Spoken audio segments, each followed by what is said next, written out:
எல்லாருக்கும் வணக்கம். இன்னைக்கு மகளிர் தினம். தமிழ்நாடு முழுக்க இருக்கிற என்னுடைய அம்மா, அக்கா, தங்கச்சி, தோழின்னு உங்க அத்தனை பேருக்கும் இந்த தினத்தில வாழ்த்து சொல்லாம இருக்க முடியாது. உங்கள் அனைவருக்கும் என்னுடைய மகளிர் தின வாழ்த்துக்கள். சந்தோஷம் தானே! பாதுகாப்பா இருந்தா தானே சந்தோஷத்த உணர முடியும். அப்படி எந்த பாதுகாப்பும் இல்லாதப்போ, இன்செக்யூரிட்டியா இருக்கிறப்போ, எந்த சந்தோஷமும் இருக்காது தானே!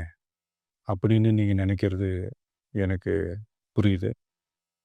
என்ன செய்ய?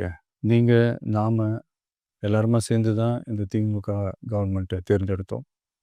ஆனா, அவங்க எப்படி நம்மள ஏமாத்துவாங்கன்னு இப்ப தானே தெரியுது. எல்லாமே இங்க மாறக்கூடியது தானே! மாற்றத்துக்கு உரியது தானே! கவலைப்படாதீங்க.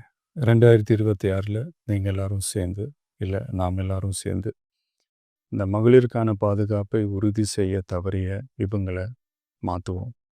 அதுக்கு இந்த மகளிர் தினமான இன்னைக்கு நாம் எல்லாருமா சேர்ந்து உறுதியேற்போம்.